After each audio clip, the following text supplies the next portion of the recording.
Hi, I'm here with Gigabyte. This is Colin Brix with Gigabyte. Hi.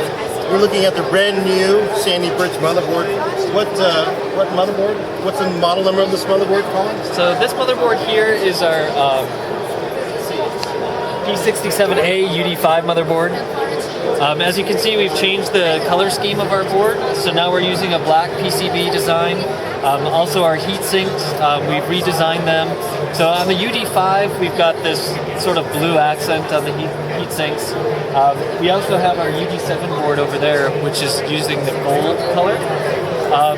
So some of the key differentiators of this board, obviously this is a UD5, so this will be a 20-phase power design. The other board, the UD7, is 24 full phases. It also has our dual power switching. So basically it'll operate with 12 power phases turned on. Next time you turn on your PC, the other 12 set will turn on. So it basically saves the wear and tear, because the normal motherboard, these lower power phases are always on all the time, no matter what you're loading. So they tend to wear out earlier. Okay.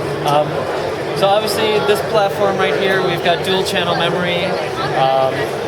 We've got, since we're in the USB 3 section, I have to mention that, we've got lots of USB 3 on this board.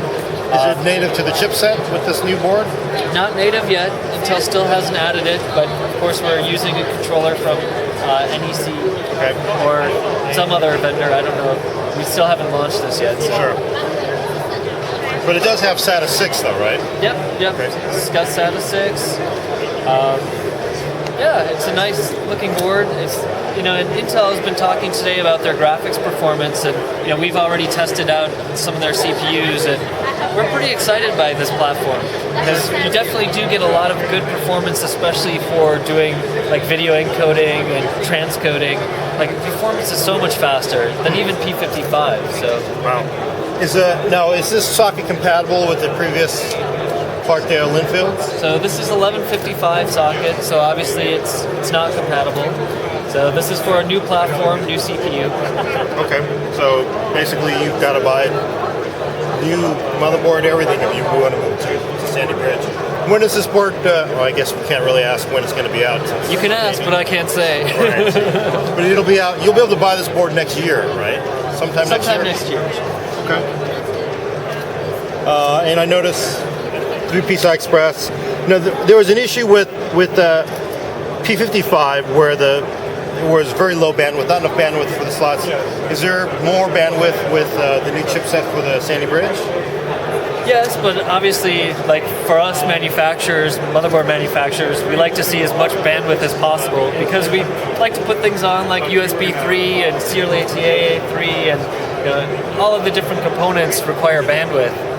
So, from our perspective, we like to see more. More is never enough. So definitely, this new platform will have enough bandwidth for you. Okay. So at least it's and there's something under here that I can't really talk about either that will give you enough. So right under here, it's something secret to improve the bandwidth on this board over previous generations. So let me quickly show you this one. This is our UD7 board. Okay. And as you can see, the color design is just a little bit different with the gold.